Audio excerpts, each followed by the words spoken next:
Premier dossier, donc un patient qui vous appelle pour des troubles digestifs et une température un peu élevée.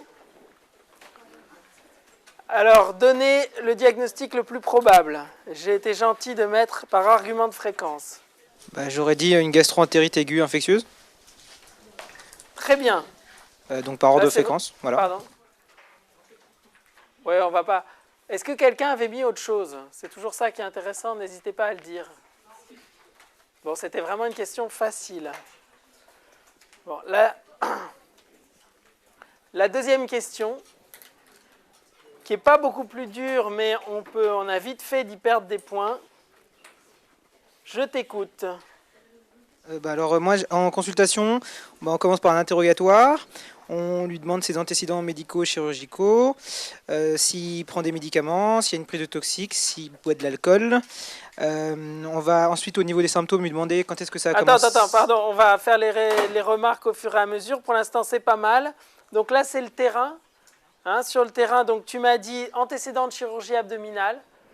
Pourquoi? Je l'ai mis aussi. À la recherche, par exemple, d'une occlusion. Voilà. Ouais, occlusion. Parce qu'un antécédent de chirurgie, ça peut favoriser certaines complications comme une occlusion. Très bien. Vas-y, continue. Ensuite, donc j'étais... Sur le terrain, tu as mis quoi? Donc, sur le terrain, j'avais mis donc prise d'alcool. Prise d'alcool, pourquoi? Pareil, pour... Donne-moi un exemple de pathologie qui pourrait être favorisée, qui pourrait ressembler à ça et qui pourrait être favorisée par l'alcool. RGO, enfin... Non. Une pancréatite aiguë. Oui, effectivement. Alors, la gastro-entérite, c'est vachement fréquent. Ça a l'air facile comme ça, mais c'est un des plus gros pièges. Peut-être pas à l'internat, parce que faudrait vraiment un sujet tordu pour arriver à vous faire croire que c'est une gastro-entérite alors que c'est autre chose. Encore que maintenant, avec les nouveaux types de sujets, ils font ce type de sujet. Mais les grosses erreurs médicales, c'est sur ce genre de diagnostic qu'elles sont faites. Un infarctus du myocarde qui est pris pour une gastro-entérite, une pancréatite aiguë qui est pris pour une gastro-entérite, une péritonite qui est pris pour une gastro-entérite. Ça arrive tous les jours. D'accord? Donc,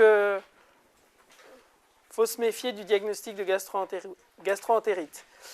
Vas-y, alors, tu m'as dit comme terrain particulier, tu m'as dit donc antécédent de chirurgie, alcool, continue. T'en as d'autres? Oui, après on peut chercher des migraines, des vertiges, des choses qui pourraient donner des vomissements, mais ouais. Dans un contexte infectieux, c'est pas important. Des vomissements d'origine neurologique, il faut toujours s'en méfier, tu as raison. Ensuite, j'avais dit la prise de médicaments, mais alors je ne sais plus lesquels, mais je crois qu'il y a des médicaments. C'est vrai que beaucoup de médicaments peuvent donner des troubles digestifs. Ensuite, j'étais parti sur les symptômes. Alors, excuse-moi, sur les médicaments, quel type de médicament peut être à l'origine d'une gastro-entérite particulière? INS, je crois qu'il y a des antibiotiques. J'entends, voilà, les antibiotiques qui donnent quoi? Voilà, une infection à Clostridium difficile. Et donc, c'est une question à poser systématiquement. Est-ce que vous avez pris des antibiotiques? Qu'est-ce que tu m'as oublié encore, là? Voilà, exactement. Tout ce qui peut être infectieux, je répète, pardon, les voyages, tout ce qui peut être infectieux, il faut demander... il faut se demander s'il y a eu des voyages récents. Moi, je vous raconte juste une petite histoire qui m'est arrivée. Alors, c'est un contexte complètement différent. Faites un peu moins de bruit, vraiment essayez d'obtenir qu'il y ait le silence, parce que sinon, c'est très fatigant pour tout le monde. Alors, donc c'était une patiente qui était traitée par interféron. Donc, l'interféron, ça donne de la fièvre. Elle était originaire d'Afrique. Et puis, un jour, je la vois en consulte. Alors, quand on voit en consulte un patient qui est traité par interféron, on ne pense pas tellement... on est dans un contexte un peu particulier, on n'a pas tendance à tout évoquer, quoi. Et elle avait de la fièvre, donc je la vois, je l'auscule, je ne trouve rien. Et je lui prescris un ECBU en ville, et puis une radio de thorax, et qu'elle voit son médecin traitant pour voir si la fièvre persistait. Et en fait, j'ai complètement oublié de lui demander si elle était retournée en Afrique dans l'intervalle depuis la dernière fois, parce que bon, elle était traitée par interféron, je ne pense pas qu'elle avait tellement envie de voyager. Mais en fait, c'était un palu. Donc voilà, toujours penser à poser la question. Hein, c'est en racontant ses erreurs que les autres ne les font pas. Parce qu'en plus, bon, l'interféron donne de la fièvre, vous le savez peut-être, et puis favorise peut-être certaines infections, mais c'est vrai qu'on n'a pas tendance à penser au palu. Donc, vas-y, continue. Donc, il y a tous les états d'immunodépression aussi. Hein. Bon, sur un tableau comme ça aigu qui dure depuis pas très longtemps, on ne va pas penser à un truc, une diarrhée du VIH ou des choses comme ça, mais le terrain, c'est vachement important. Le terrain vasculaire aussi, parce que les facteurs de risque vasculaire, c'est très important devant toute urgence ou symptômes aigus abdominaux, parce que dès qu'il y a un terrain vasculaire, il faut penser à toutes les complications vasculaires abdominales, les infarctus mésentériques, les dissections aortiques au niveau abdominal, les ruptures d'anévrisme, tout ça. En particulier, méfiez-vous beaucoup du diagnostic de colite néphrétique chez un patient qui a un terrain vasculaire. Toute colite néphrétique chez un patient qui a un terrain vasculaire, c'est une complication vasculaire jusqu'à preuve du contraire. Ça, j'en ai vu une.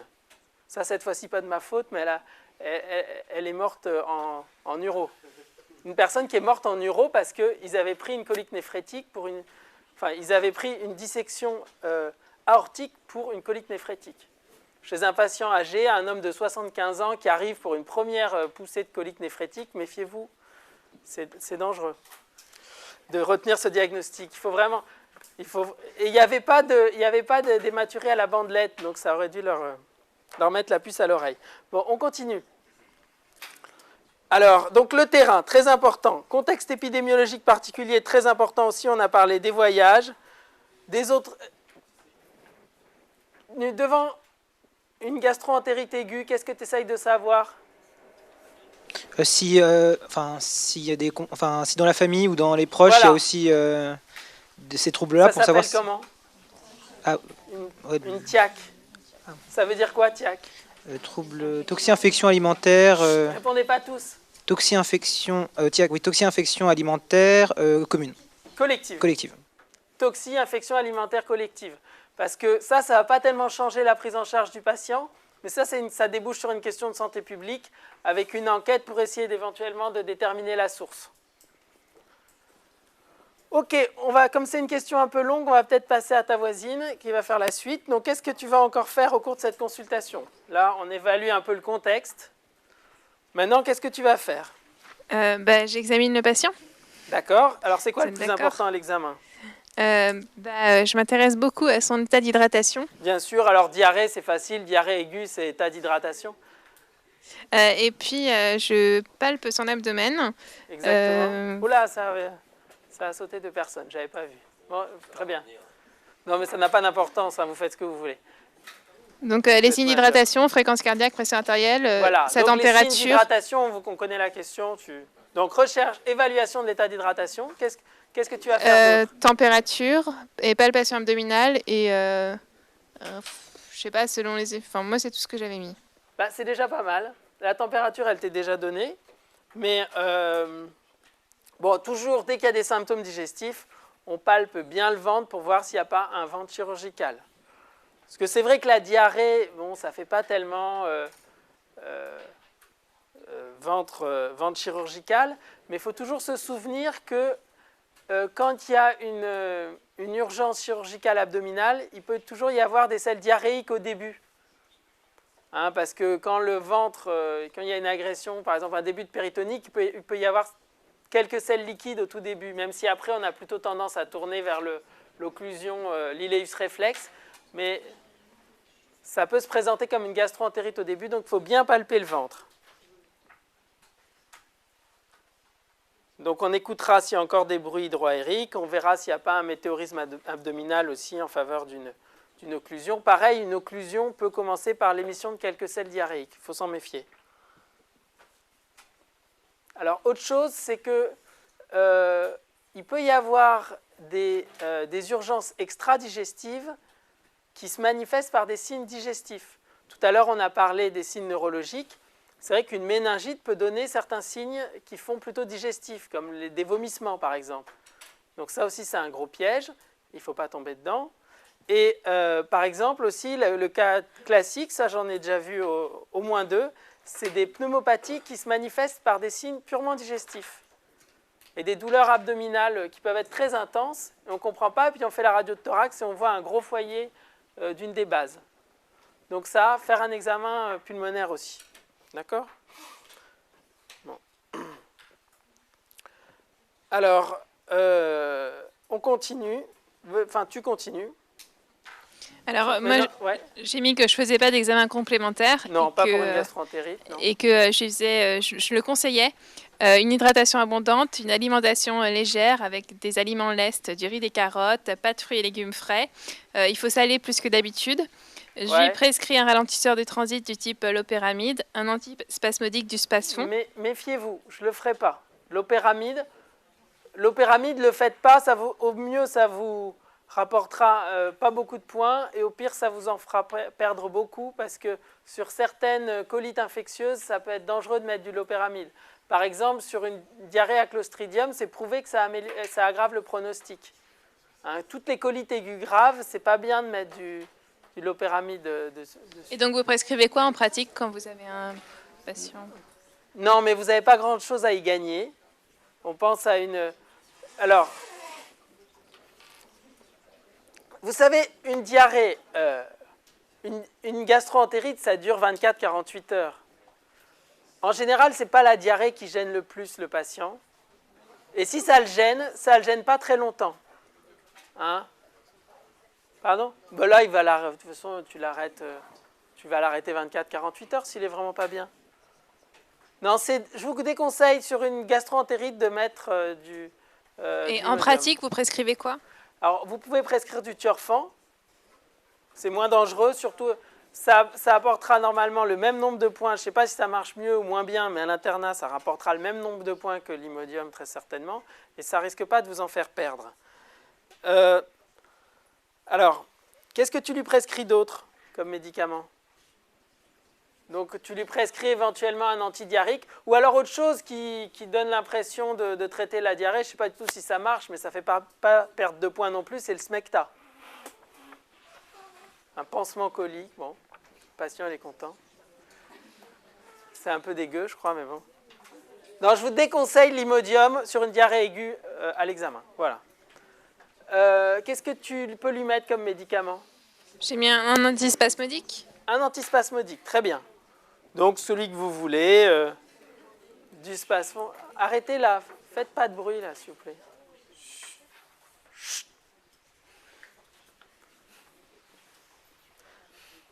Bon. Et ensuite, je lui ai donné les conseils de reconsulter en urgence si sa diarrhée ne disparaît pas dans les 48 heures, s'il avait du sang dans les selles et si sa fièvre augmentait.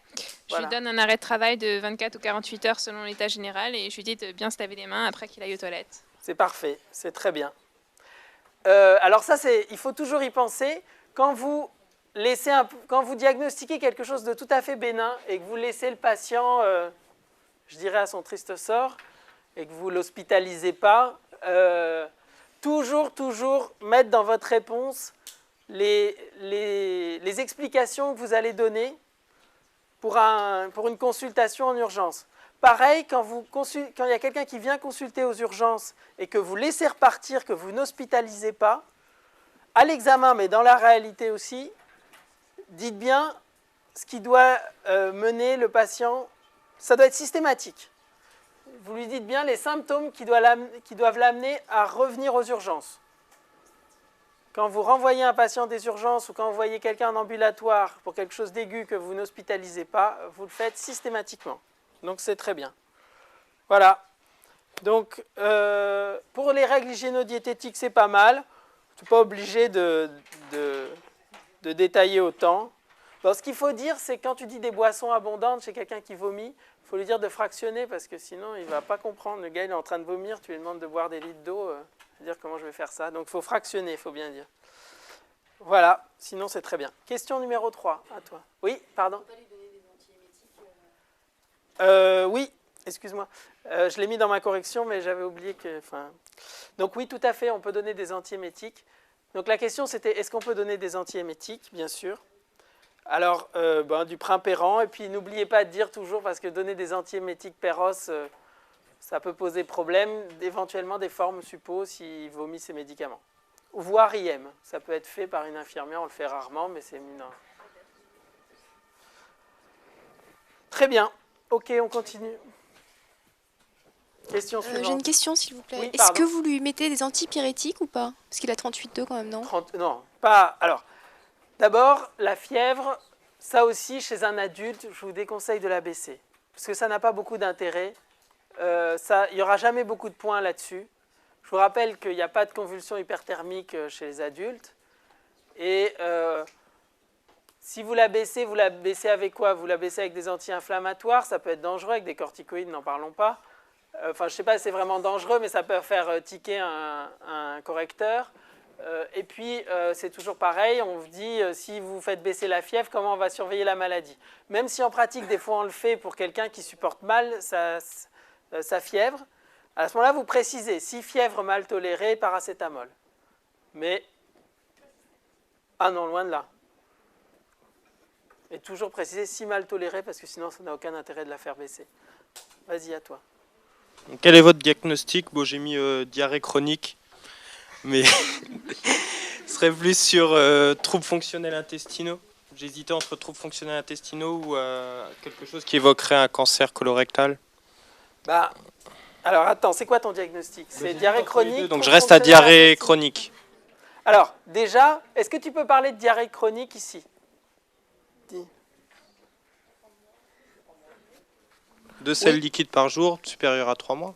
D'accord, mais là, est-ce que c'est une vraie diarrhée?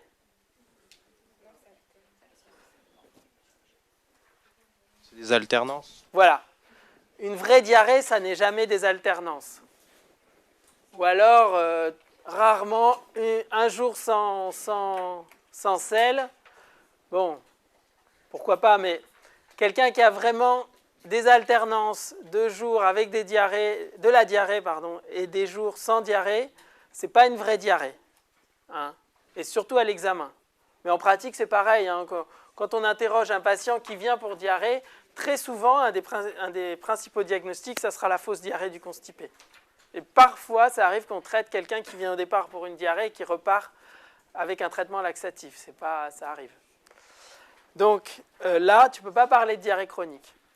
Donc dans tes 2 diagnostics, là, tu m'as parlé de cancer et de troubles fonctionnels. Alors, il y a un diagnostic qui est probable et il y a quelque chose dont c'est toujours bien, d'évoquer. C'est-à-dire que c'est un peu toujours... La gastro-entérologie, c'est comme ça. C'est un peu toute la gastro-entérologie que tu dis là, de ville surtout. C'est-à-dire qu'on voit des gens qui viennent pour des troubles fonctionnels et on élimine des cancers. Et des fois, d'ailleurs, l'un n'empêche pas l'autre. On peut avoir des troubles fonctionnels et un cancer. Donc, mais le diagnostic le plus probable, quand même, c'est des troubles fonctionnels. Parce qu'il y a tous les critères pour des troubles fonctionnels. Les symptômes qui évoquent les cancers, c'est plutôt constipation, rectorragie. Vous n'avez pas tellement ça là.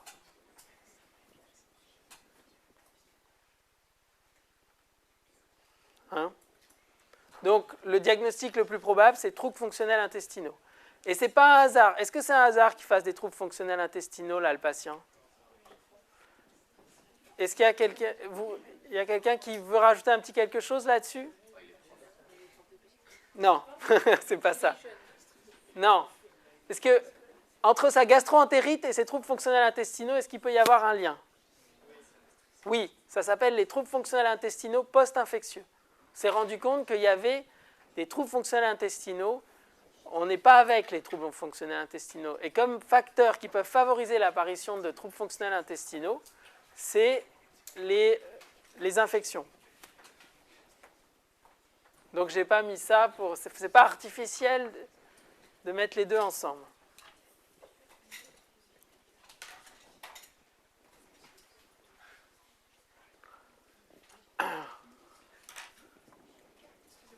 Oui. Que ça débute à 51 ans, des troubles fonctionnels intestinaux. Alors, je vais la répéter. Donc la question c'était de savoir est-ce qu'on peut évoquer des troubles fonctionnels intestinaux si les symptômes apparaissent à la cinquantaine? Tout à fait, c'est-à-dire que, d'ailleurs ça étonne toujours les patients, ils ont du mal à croire quand on leur dit ça, c'est-à-dire qu'en pratique les troubles fonctionnels intestinaux peuvent apparaître à tout âge, et même chez les personnes âgées. On leur dit mais j'ai jamais eu ces problèmes-là docteur, c'est bien quelque chose. Oui, on a fait tous les examens, la colo, l'écho, la fibro, etc. On n'a rien trouvé, c'est des troubles fonctionnels. Alors il faut expliquer, mais ça désarçonne un peu les patients parce qu'ils n'ont jamais eu de problème et vers 45 ans ou 50 ans, ils se mettent à en avoir. Bon, on ne sait pas leur expliquer pourquoi, mais on sait on le constate. Les troubles fonctionnels intestinaux peuvent apparaître à tous âges.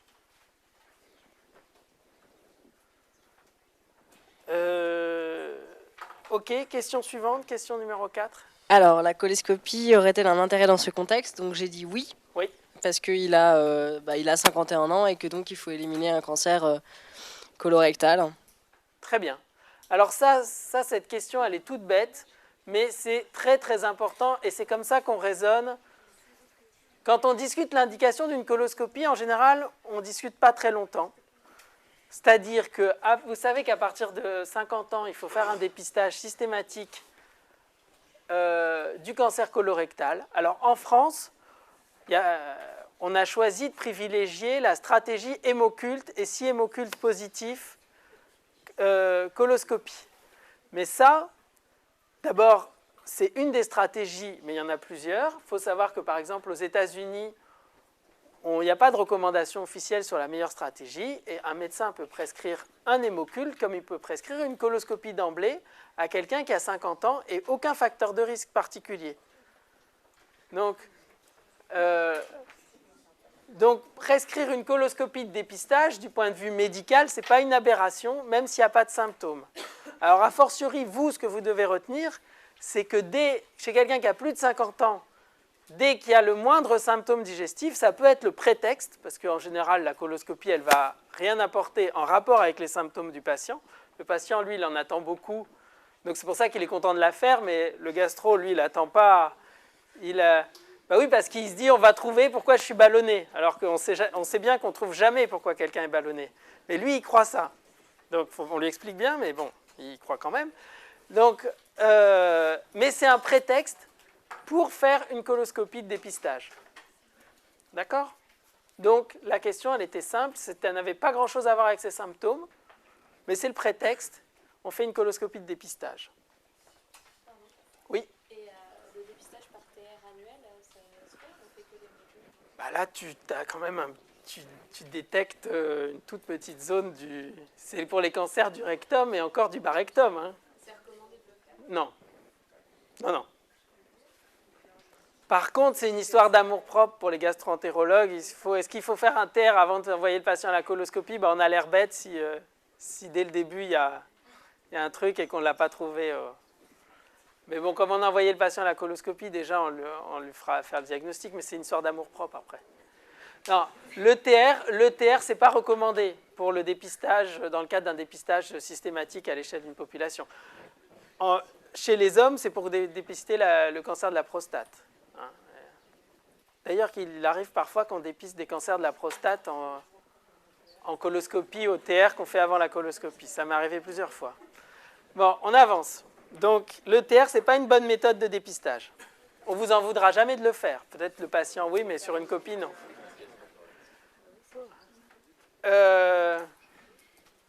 Question numéro 5. On va essayer de savoir sa taille, sa localisation. Pardon? On va se renseigner sur sa taille, sa localisation. Ouais.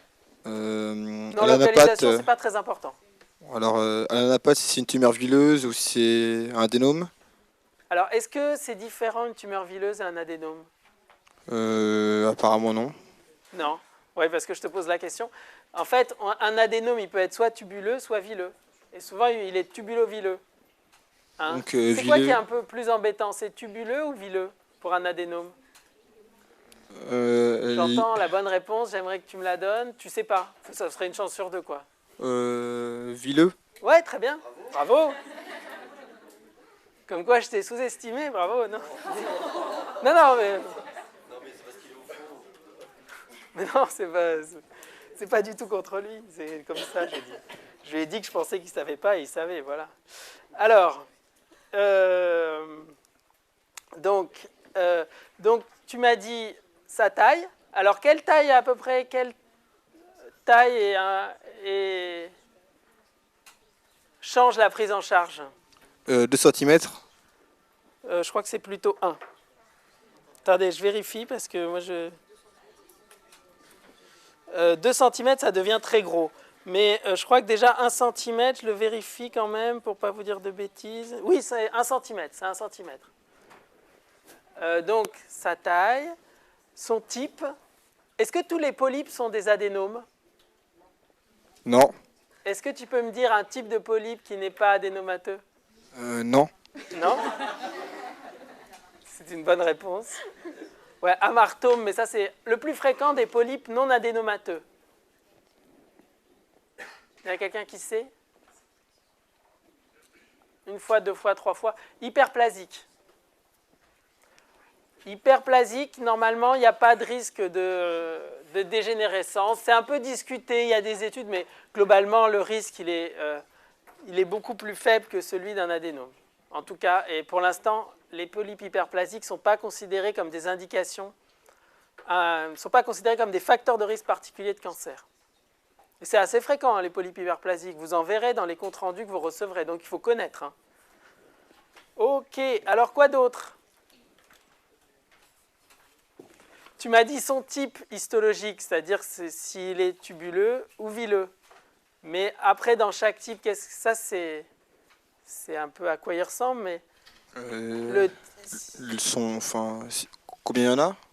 Alors voilà, ça c'est autre chose, c'est le nombre. Alors, c'est sûr que c'est pareil, s'il y en a beaucoup, on aura tendance à surveiller le patient de plus près. Et alors, bon, il n'y a pas de définition très claire, mais quand il y en a plus de 5-6, on commence à suspecter qu'il y a une polypose atténuée, ou ça dépend de leur taille aussi. Mais s'il y en a beaucoup, il faut suspecter des formes atténuées de polypose. Voilà, mais ce n'est pas le facteur le plus important. Tu m'as oublié un des facteurs le plus importants. C'est un apathe ou pas? Oui. Est-ce que c'est différencié ou pas? Oui, très bien. Et ça s'appelle comment quand ce n'est pas indifférencié? Quand c'est peu différencié, ça s'appelle? Ah oui, une lésion précancéreuse? Ouais, mais il y a un terme. Dysplasie. Et en fait, on ne peut pas tellement dire différencié ou pas, parce que différencié, c'est un terme qu'on emploie quand il y a un cancer, donc on n'est plus au-delà de la dysplasie. Mais si vous voulez, le continuum, c'est dysplasie de bas grade, de haut grade, cancer bien différencié, cancer peu différencié, cancer indifférencié. D'accord? Donc ça va jouer aussi dans les facteurs de risque. Alors, de cancer. Alors, est-ce que tu peux me dire... alors, on va prendre le cas le plus simple. Par exemple, si c'est un polype... c'est vache, hein, Tu veux qu'on change? Tu veux qu'on change? Non? Non, allez, on y va. Donc, on va dire le cas le plus classique, c'est-à-dire un polype adénomateux en dysplasie de bas grade inférieure à 1 cm. Tu le contrôles à quelle distance? En temps? Alors j'ai 6 mois là-bas, 1 an. Bon. 3 ans. C'est plus. C'est... Voilà, alors j'entends 3 ans là, c'est pas mal. J'ai entendu... Est-ce qu'il y a quelqu'un qui dirait 5 ans? J'ai entendu 5 ans. Ah bon, j'ai entendu 5 ans par ici. 5 ans, d'accord. Alors vous avez tous les deux à peu près raison, et là-dessus je dirais un petit mot à la fin. Donc retenez entre 3 et 5 ans. Maintenant, on va dire que soit il faisait plus d'1 centimètre, soit il y avait de la dysplasie de haut grade. À ce moment-là, on descend à un contrôle à quel 1 an. 1 an. 1 à 3 ans, parce que je vais vous expliquer pourquoi. 1 à 3 ans. Maintenant, alors il y a quelque chose dont on n'a pas parlé, c'est la résection complète ou incomplète. Ça, pour un gros polype, c'est vrai que pour un petit polype, en général, quand il fait 4-5 mm, il est toujours il est toujours enlevé en totalité, enfin c'est ce qu'on considère. Mais un polype commence à être grand, qui fait 1 ou 2 cm, le pied du polype peut être encore adénomateux. À ce moment-là, c'est une résection incomplète. C'est embêtant, surtout quand il y a une dysplasie de haut grade, voire un petit cancer. Donc ça, c'est important de savoir si le polype a été bien retiré. Si ce n'est pas le cas, il faut faire une coloscopie dans les mois qui suivent.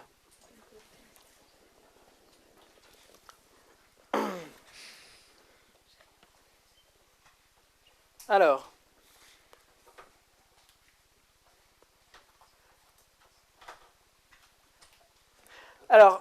je vous ai dit qu'il y a 1 à 3 ans ou 3 à 5 ans. Et s'il n'y a pas de polype, c'est 5 à 10 ans. Donc, alors, les dernières recommandations ont tendance à allonger le rythme de surveillance. Donc, ça voudrait dire, avec les dernières recommandations, c'est que si c'est un gros polype ou s'il y a une dysplasie de haut grade, on ferait un contrôle à 3 ans. Hein? Et s'il y a un polype sans facteur de gravité, on ferait un contrôle à 5 ans. S'il n'y a pas de polype, on ferait un contrôle à 10 ans. Là-dessus, il y a des recommandations qui ont été faites dans ce sens. Maintenant, toutes les recommandations ne disent pas ça, et les gastro-entérologues continuent souvent à faire l'option plus prudente. C'est-à-dire, on va tout reprendre, mais on décale tout. C'est-à-dire que s'il y a une dysplasie de haut grade où il fait plus d'1 centimètre, on fait à 1 an. S'il y a un polype, on fait à 3 ans. Et s'il n'y a pas de polype, on fait à 5 ans. Alors, là, comment sortir de ça? Parce que c'est quelque chose quand même d'assez à la mode, le dépistage du cancer colique. Puis ça peut tomber. Donc, je pense que le mieux, c'est si vous citez une durée, vous citez la recommandation qui la donne. Selon telle société, il recommande ça.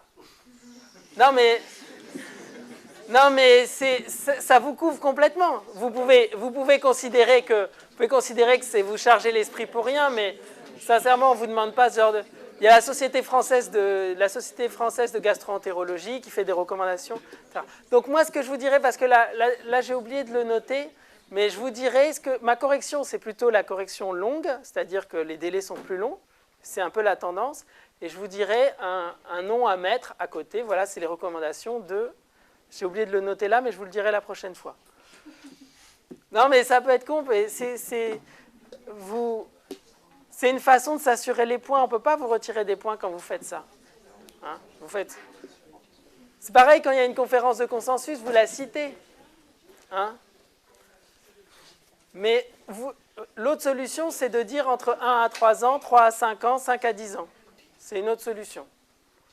Mais ce genre de questions, sincèrement, ça peut tomber, ça peut être beaucoup de points qui ne tombent pas parce qu'on a pris une recommandation plutôt que l'autre.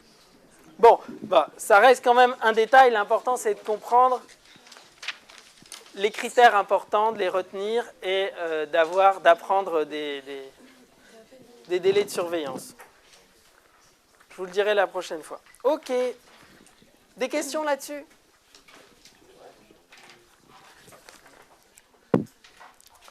Alors, vous avez intérêt à bien apprendre quand même le système de dépistage universel qui est en train d'être mis en France, avec l'hémoculte tous les 2 ans à partir de 50 ans et la coloscopie si l'hémoculte est positif, hein, parce que c'est quand même ce qui est recommandé actuellement en France. Ne faites pas des hémocultes à des gens qui ont du sang dans les selles. Ça ne sert à rien, c'est complètement stupide, mais il y en a qui le font. Hein. Donc c'est pour ça que dès qu'il y a des hémorroïdes, on fait des... Même des gens qui en ont de façon intermittente, même s'ils n'en ont pas au moment où ils font le test, s'ils ont eu un moment du sang dans les selles, on ne fait pas un hémoculte, on fait une coloscopie. Ouais. C'est pas un dépistage systématique, c'est un dépistage au cas par cas, non? Non, c'est systématique. Il y a même de la pub à la télé, vous n'avez pas vu? C'est pas au cas par cas, c'est universel. C'est à partir de 50 ans, il n'y a aucun critère.